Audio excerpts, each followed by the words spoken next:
योगचर्या, प्रणव की महिमा तथा अरिष्टों का वर्णन और उनसे सावधान होना।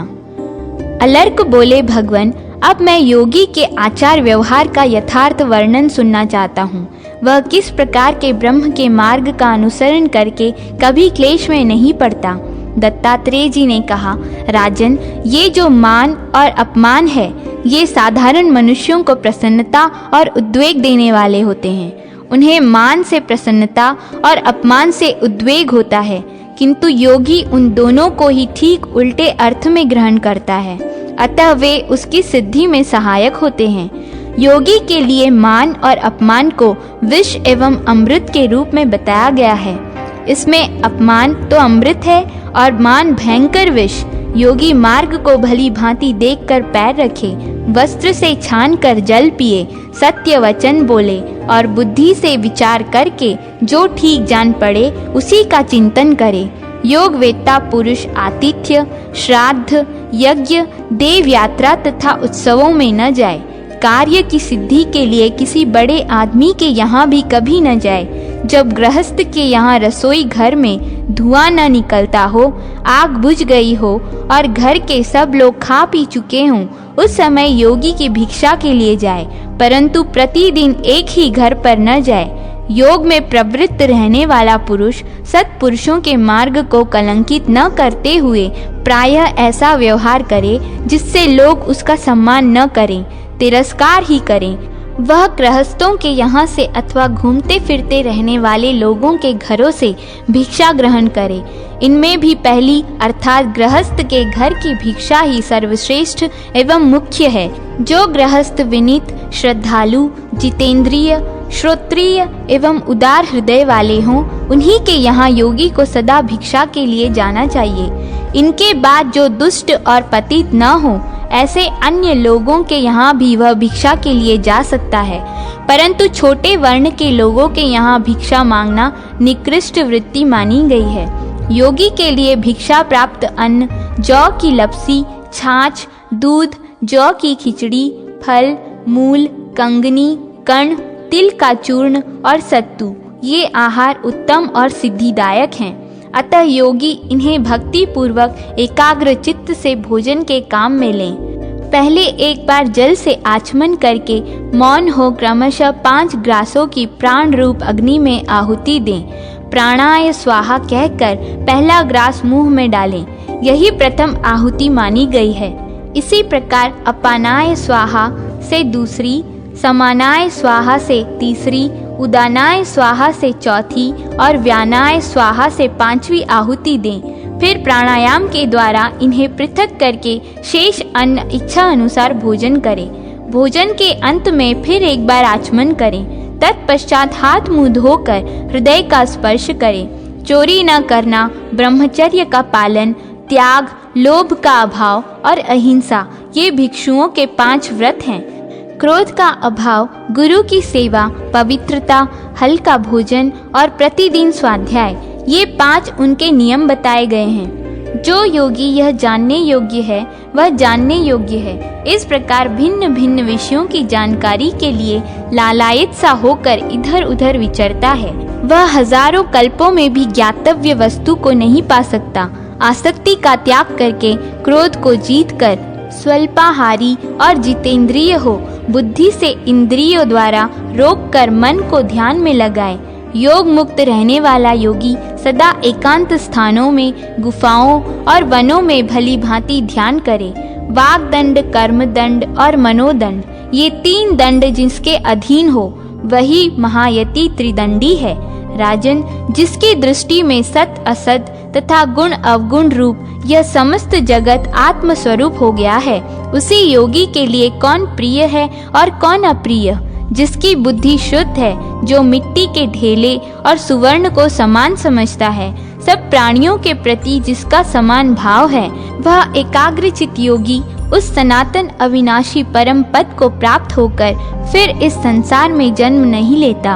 वेदों से संपूर्ण यज्ञ कर्म श्रेष्ठ हैं। यज्ञों से जप, जप से ज्ञान मार्ग और उससे आसक्ति एवं राग से रहित ध्यान श्रेष्ठ है। ऐसे ध्यान के प्राप्त हो जाने पर सनातन ब्रह्म की उपलब्धि होती है।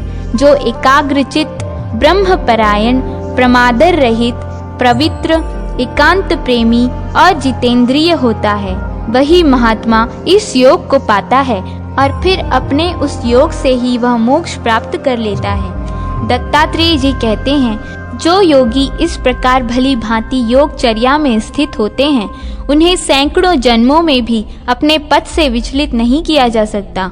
जिनके सब और चरण, मस्तक और कंठ है, जो इस विश्व के स्वामी तथा विश्व को उत्पन्न करने वाले हैं, उन विश्व रूपी परमात्मा का प्रत्यक्ष दर्शन करके उनकी प्राप्ति के लिए परम पुण्यमय ओम इस एकाक्षर मंत्र का जप करे, उसी का अध्ययन करे। अब उसके स्वरूप का वर्णन सुनो। अकार, उकार और मकार, ये जो 3 अक्षर हैं, ये ही 3 मात्राएं हैं। ये क्रमशः सात्विक, राजस और तामस हैं। इनके सिवा एक अर्ध मात्रा भी है, जो अनुस्वार या बिंदु के रूप में इन सबके ऊपर स्थित है। वह अर्ध मात्रा निर्गुण है। योगी पुरुषों को ही उसका ज्ञान हो पाता है।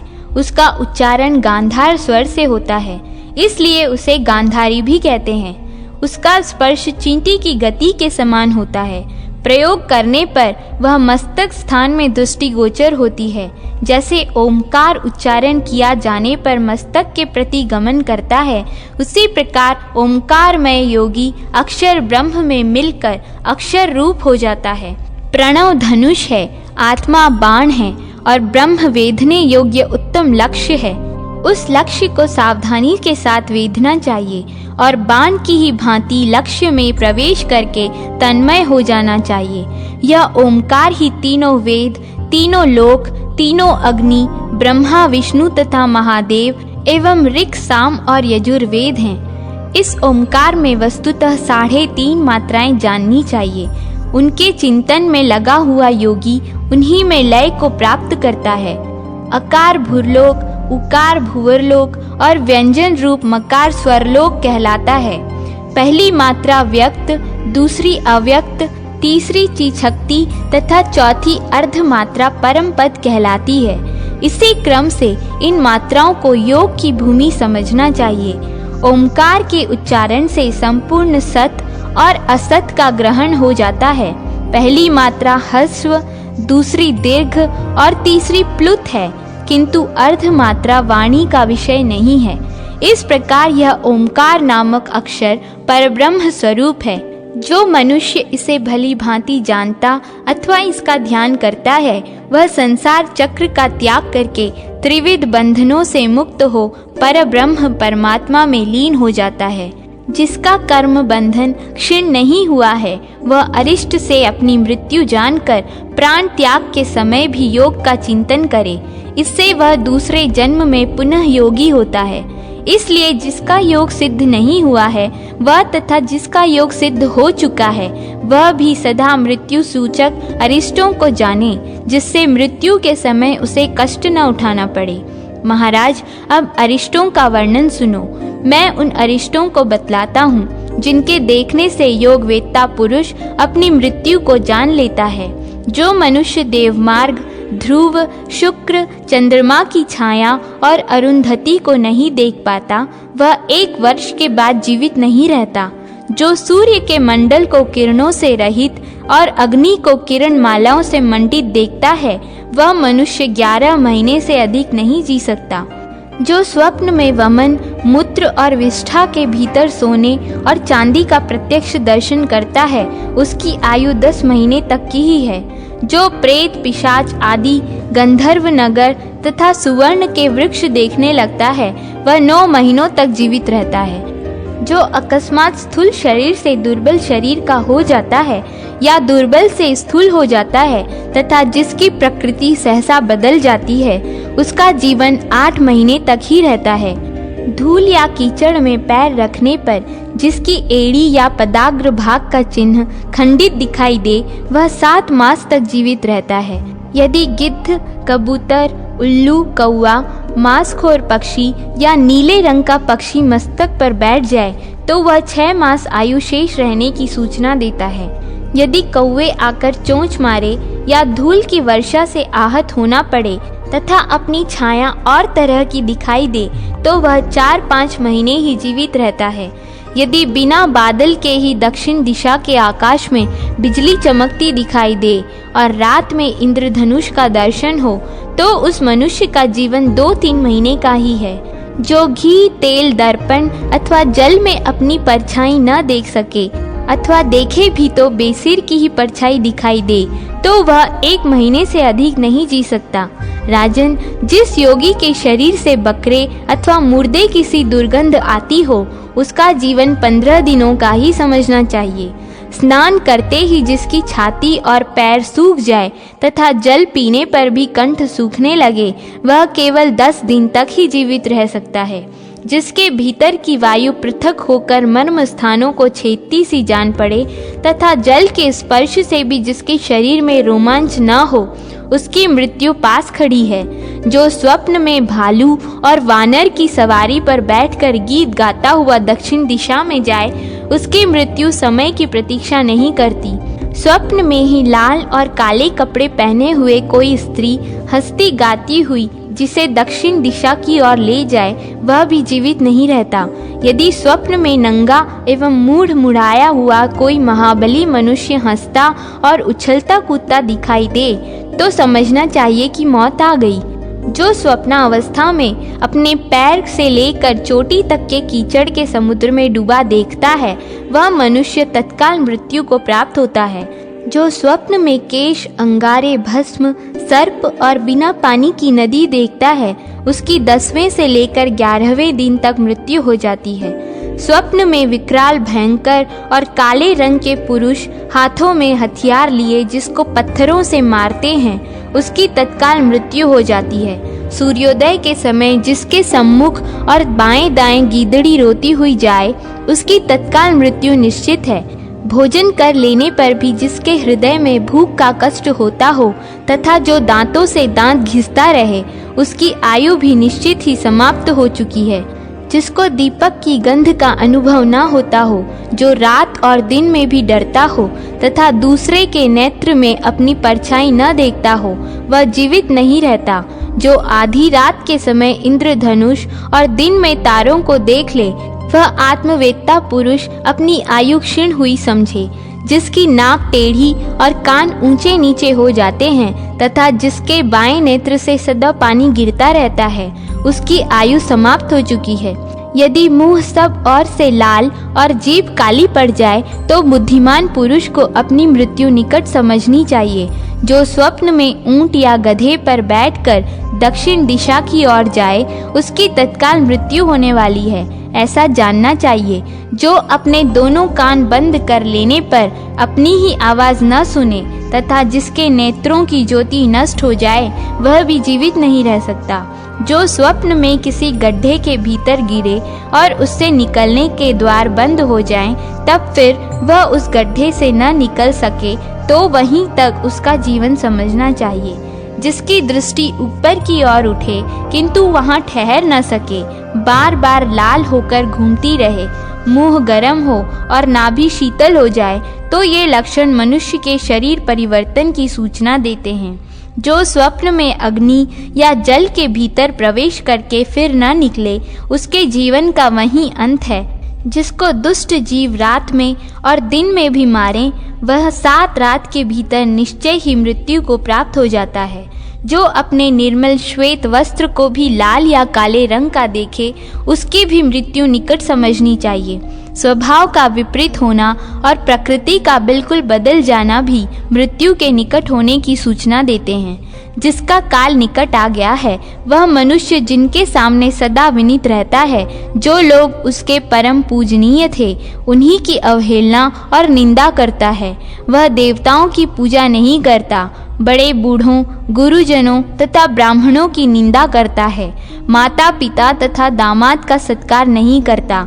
इतना ही नहीं, वह योगियों, ज्ञानी विद्वानों तथा अन्य महात्मा पुरुषों के आदर सत्कार से भी मुंह मोड़ लेता है। बुद्धिमान पुरुषों को मृत्यु के इन सब लक्षणों की जानकारी रखनी चाहिए। राजन, योगी पुरुषों को उचित है कि वे सदा यत्न पूर्वक इन अरिष्टों पर दृष्टि रखें, क्योंकि ये वर्ष के अंत में तथा दिन रात के भीतर भी फल देने वाले होते हैं।